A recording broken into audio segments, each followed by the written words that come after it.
Mother in regional Victoria has caused quite a stir by giving her 8-year-old daughter liquid marijuana to help little girl cope with epilepsy symptoms.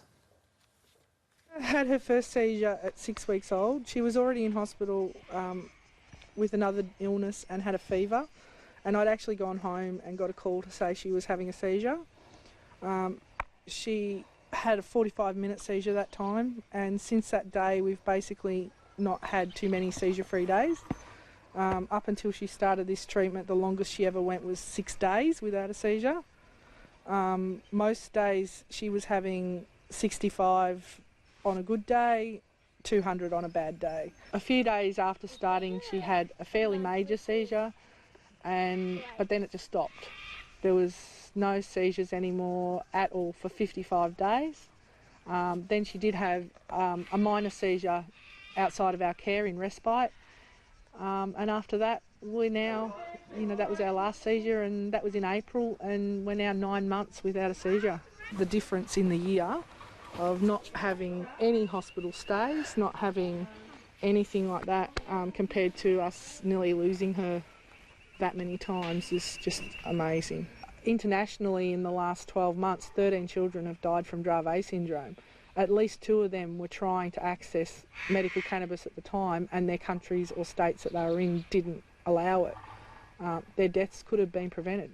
It's interesting, isn't it? We're joined now by Dr Steve Hambleton from the Australian Medical Association. Doctor, good morning to you. Good morning. Now, this mother says that medical marijuana has saved her daughter's life. Can you sort fact from fiction here? Well, it's very difficult because the benefit in one person doesn't necessarily mean it's going to benefit another. We don't know the dose, we don't know the frequency, we don't know too much about this particular case. Now, we talk about cannabis, we know it's about 60 different psychoactive substances, and so there's a lot of contaminants, and it's going to behave very differently in very different people. I guess you can understand any parent trying to do whatever they can to try and help their daughters or sons get better. In any way, shape or form, they'll investigate these things. What is your advice to parents in this situation? Look, I think it's always best to stay very close to your treating doctors, your family doctor and your specialists, working together to try and make the right decisions for your family, whether it be a child or an adult. When it comes to things like medical marijuana, there are certainly purified substances that are being trialled for various specific conditions, and those are the ones we really should look at because we can get scientific evidence out of that. We know that there's good evidence of harm from things like inhaling or smoking any product, particularly when there's a mixture of products. So stay with your doctors.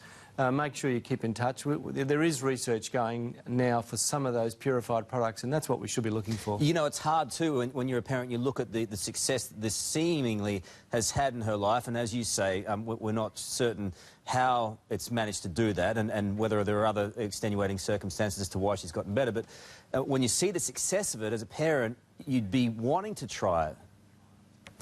Well, it does give people enthusiasm, and we always warn that, this basically amounts to a testimonial. It's someone saying it worked for me, and of course we say that's not evidence, that's just a description. I mean, evidence is when you get a scientific study, there's placebo controls, the person taking the drug doesn't know they're on it, the person who's giving it doesn't know they're giving it, so we can separate that placebo effect.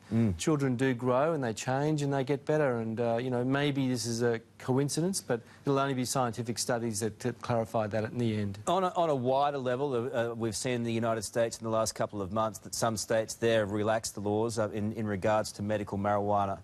Do you think it has a place in the medical world? Are we going to see more of it in the medical world and in our world in general?